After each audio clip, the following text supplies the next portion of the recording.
Welcome back to the channel. और मैंने आप लोगों के लिए एक वीडियो बनाया जिसमें मैंने आपको 8 ब्रेकआउट स्टॉक्स दिए। ये सेकंड पार्ट है, इसमें मैं आपको 2 आईपीओ स्टॉक्स दे राइट। और वो आईपीओ स्टॉक्स में मुझे कोई फंडामेंटल्स बहुत स्ट्रांग नहीं दिख रहे हैं।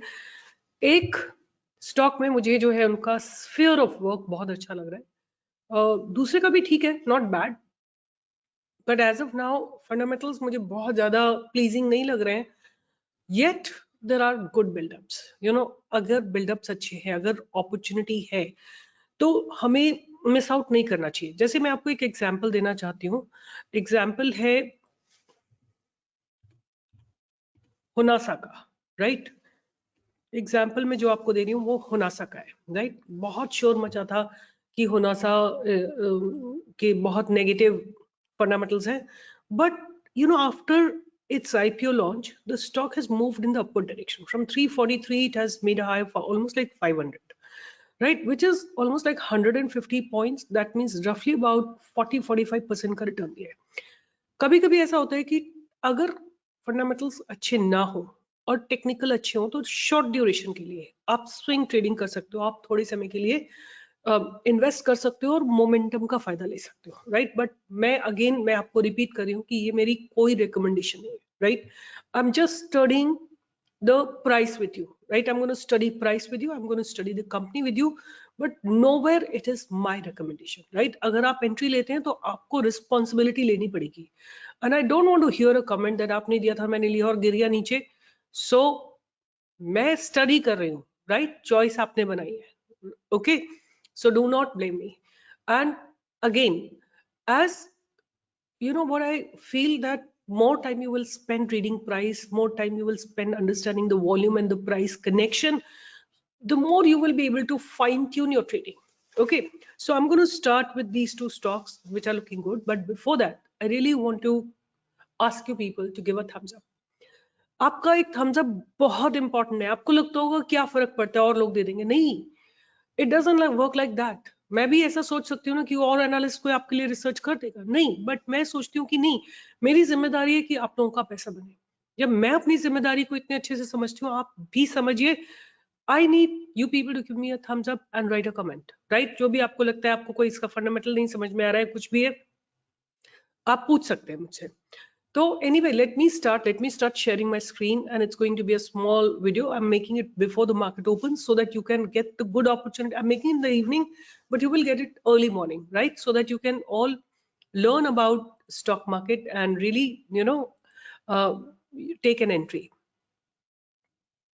So let me start my screen.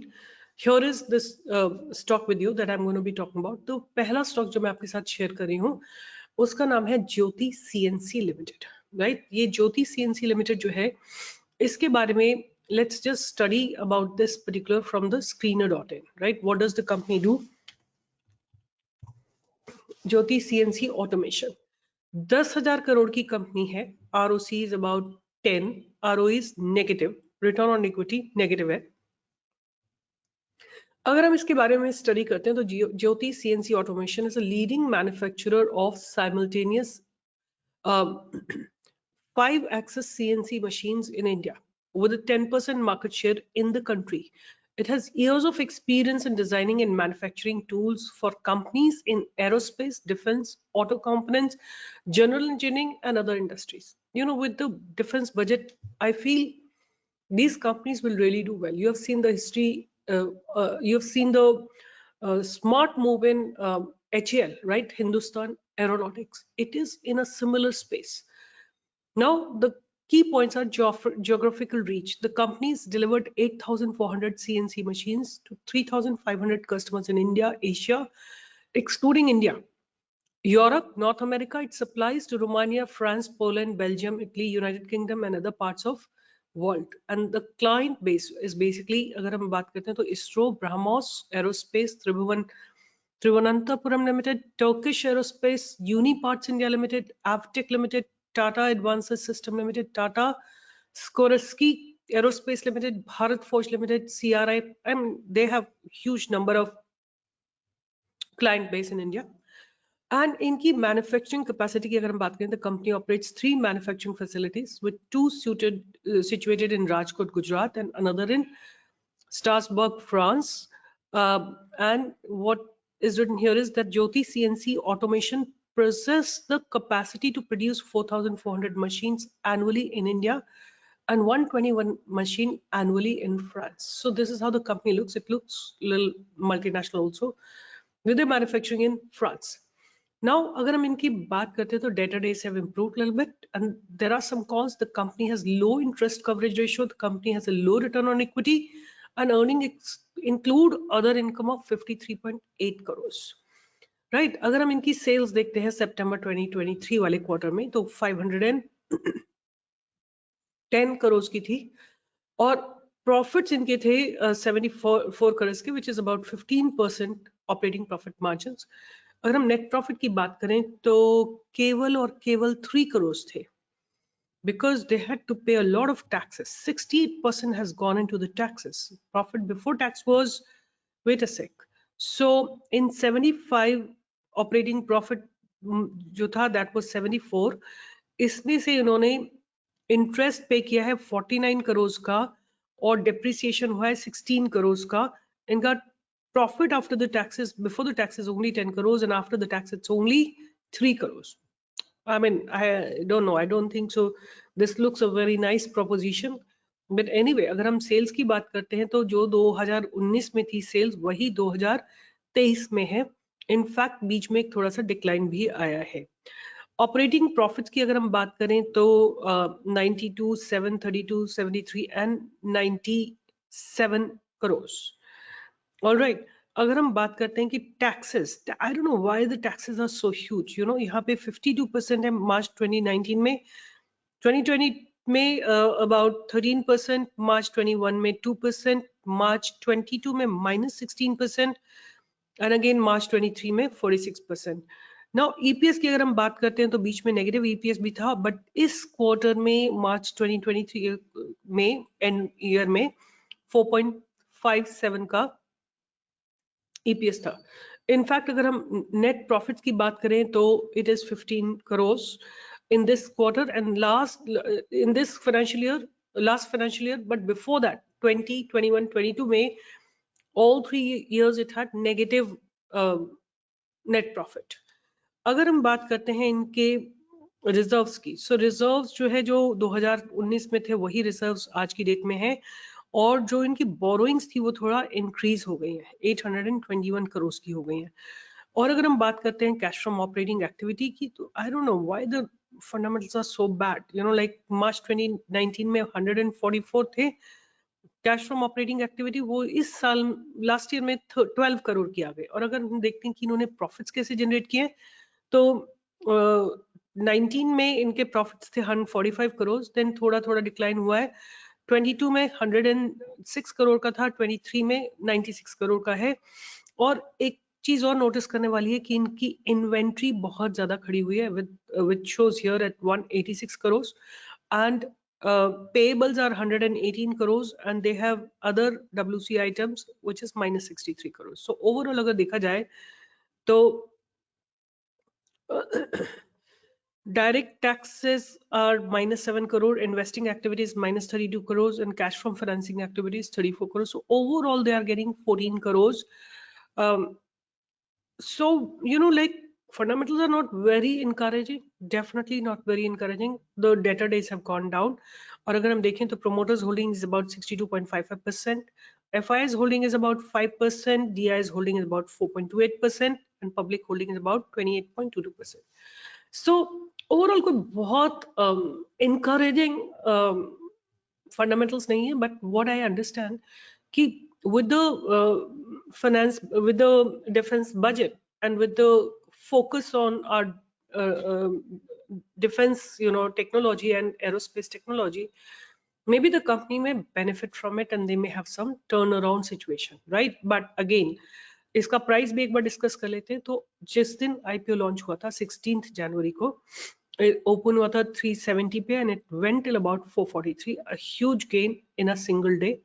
उसके बाद प्राइस थोड़ा साइडवेज गया है, और उसके बाद again as I have told you in the previous video कि जब किसी स्टॉक को ऊपर जाना होता है तो गिरता बहुत धीरे धीरे, बिकॉज ये, I won't tell you the answer, but anyway, but जब ऊपर जाना होता है तो स्पीड से जाता है। तो ये स्टॉक का जो स्ट्रक्चर दिख रहा है ना, वो मुझे अच्छा लग रहा है, फंडामेंटल्स अच्छे नहीं लग रहे हैं, तो इसको आपको you don't have to hold it for a long time until you see some turnaround in the fundamentals, right? You have to wait either.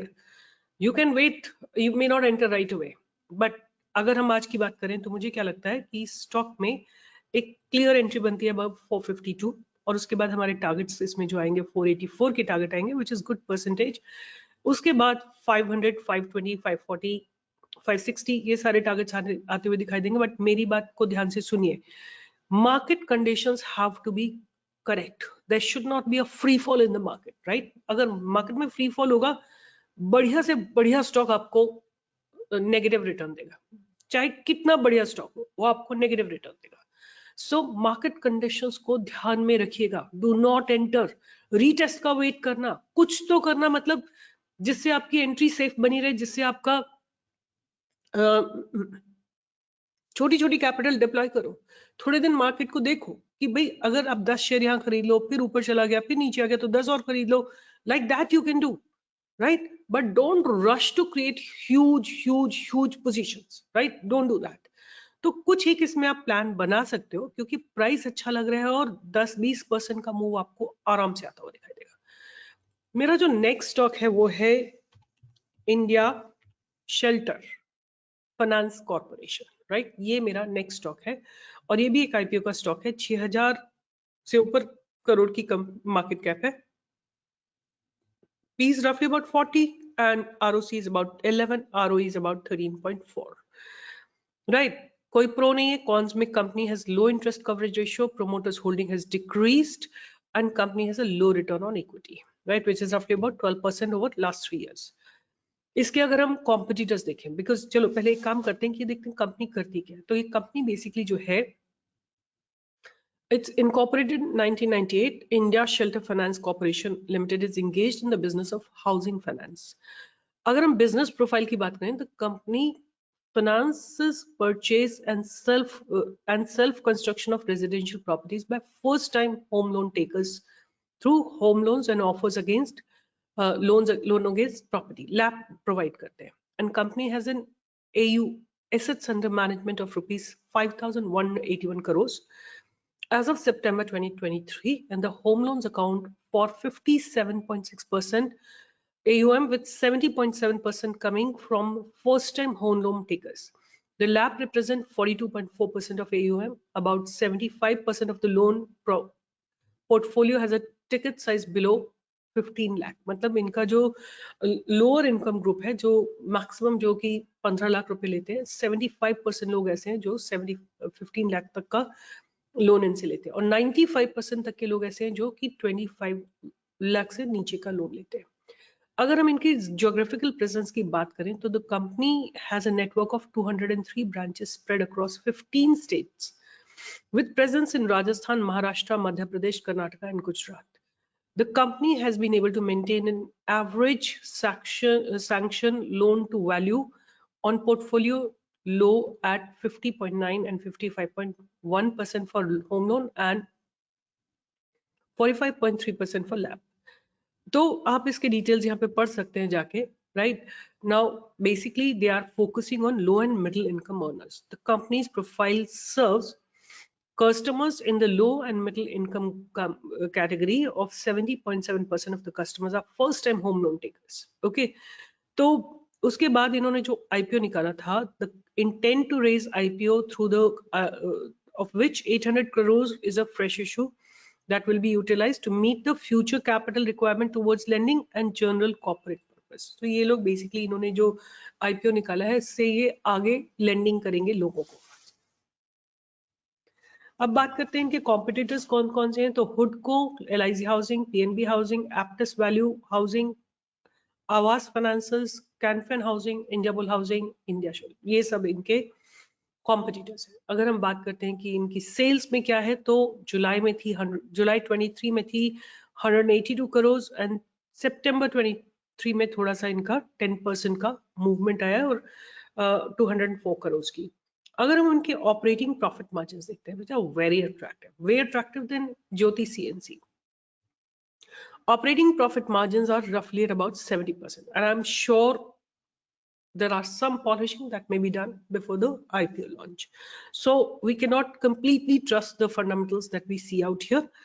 उसके बाद अगर हम बात करते हैं कि इनके प्रॉफिट कितना है before tax, it's about 61 and 77 in each quarter, and tax is about 23 to 22%, and net profit is 47 crores and 60 crores respectively in each quarter, and they are producing EPS also, right? They are giving EPS also, which is decent. उसके बाद हम अगर year on year पे sales की बात करते हैं तो 2019 में 172 करोड़ की थी और मार्च 2023 में बढ़ के वो 1584 करोड़ की हो गई है. So roughly about 3 times sales हो गई है, which is good. Expenses have also grown up, but the profit margins have been pretty decent, right? They have been still maintained at almost like 68-69%. Net profit is good, and EPS में आप देखेंगे 6.9, 10.95, then 20, then 29 and 35. There is a continuous growth in EPS. All right. उसके बाद हम बात करते हैं कि what is happening in the scene. Reserves कितने हैं? Reserves हैं इनके 1196 and borrowings है 2989, right? मतलब the debt to equity ratio थोड़ा सा ज़्यादा है, but I can understand because they have to lend money. मतलब इनका business ही लोगों को फाइनेंस करने का है, तो they have to have some spare capital. अब हम बात करेंगे कि इन्होंने क्या किया है अपने कैश फ्रॉम ऑपरेटिंग एक्टिविटी. तो आप देख सकते हैं सब जगह माइनस माइनस साइन है, बट लेट्स सी कि प्रॉफिट है कि नहीं है. तो there has been profit, right? क्योंकि कैश फ्रॉम ऑपरेटिंग एक्टिविटी इनका क्यों नहीं? Because they are in the lending business, तो इसलिए आपको यहाँ पे कैश नहीं दिखाएगा, बट प्रॉफिट फ्रॉम ऑपरेशंस आपको दिखाई देगा. तो 45 crore, 89, 116, 146, 206, there is a linear growth in profits. Okay, उसके बाद ये जो नेगेटिव में आपको दिख रहा है ये सारे लोन एडवांसेस है, राइट? जो इन्होंने पैसा दे रखा है, that is why you see a minus sign here, but ultimately you see the net cash flow is about 351 crore. अगर हम डेटर डेज की बात करें तो जीरो दिख रहा है. आई don't know why it is so, I am not sure about it, but ROCE is about roughly maintained at about 11%. Promoters holding is 48%, slightly less than 50%. Then FI's holding is about 5.84%. DI's holding is about 12.6%, and public holding is about 33.24%. Okay, so what I understand that अब इसका price भी एक बार देख लेते हैं, right? Price से हमको पता लग जाएगा कि what exactly is happening in the stock. So ये स्टॉक आपके सामने है, ये इसका IPO डे है, right? This is the IPO day. ये बड़ी सी कैंडल जो आपको दिख रही है ऊपर खुली थी, यहाँ पे खुली थी 621 पे, थोड़ा सा ऊपर गई 629 तक गई और फिर नीचे आई है ये टिल अबाउट 5, मतलब इसने करीब 10, 12, 15% का ड्रॉप दिया है. ओके, तो it's a negative, like premium पे खुल के और फिर नीचे आया है स्टॉक. उसके बाद हॉरिजॉन्टल जा रहा है, और इस हॉरिजॉन्टल उसमें आप देखेंगे कि धीरे धीरे धीरे धीरे धीरे स्लो बाइंग ही आ रही है. तो हमें अब इसमें एक बाइंग की अपॉर्चुनिटी मिलेगी अबव 586, और फर्स्ट टारगेट हमारा जो रहेगा इसमें 600 का रहेगा. 600 के बाद 620 का रहेगा, और उसके बाद 630 का रहेगा, और 630 के बाद it will be in the free space. Okay, fundamentals ठीक लग रहे हैं, not bad, better than Jyoti CNC, but definitely मुझे लगता है कि कैश रिच कंपनी है, they are generating profits, and profits में लीनियर ग्रोथ है, तो ये मुझे एक अच्छा पॉइंट इसका लग रहा है.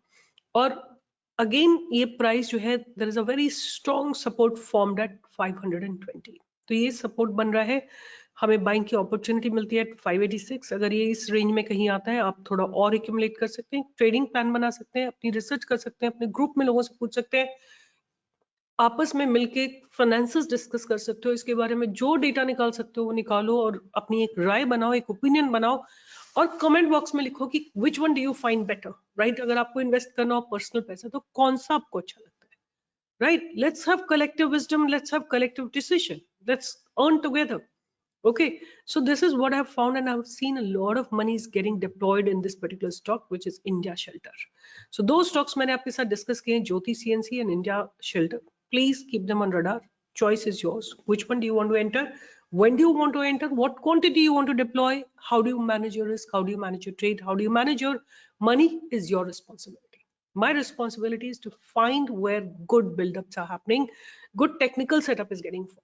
सो ध्यान में रखिए दोनों स्टॉक्स को, और जाने से पहले थम्स अप देना आपकी जिम्मेदारी है। मेरी जिम्मेदारी मैं कभी नहीं भूलती हूँ, ट्रैवल कर रही हूँ, चाहे घर में हूँ, चाहे मेरे बीमार हूँ, मैं कभी नहीं भूलती हूँ अपनी रिस्पॉन्सिबिलिटी। मुझे पता होता है कि आप लोग वेट कर रहे हो मेरे ब्रेकआउट स्टॉक्स का।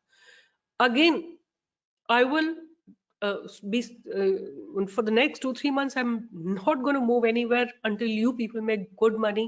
That's my responsibility. But I want you people to write a comment and give a thumbs up and trade diligently. मतलब बहुत carefully trade करना. Don't be in a hurry. Don't rush to trade. और पूरा ध्यान लगाओ अच्छे से। पैसा बनाने में, पैसा बनाना इतना इजी नहीं होता है। अगर इतना इजी होता ना तो सारी दुनिया बना रही होती है। मैं तो सबको स्टॉक दे रही हूँ। किसी बंदे ने 1 करोड़ रुपए बनाए पिछले साल में, और किसी ने लॉस बनाया मेरे ट्रेड दिए हुए ट्रेड्स पे।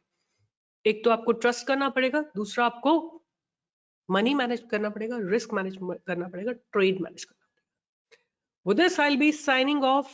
All the best and stay tuned for best research. Bye bye. Take care. And do join me for live trading every single day from 10 to 11. I'll be waiting for you to make some good money along with you. Bye bye.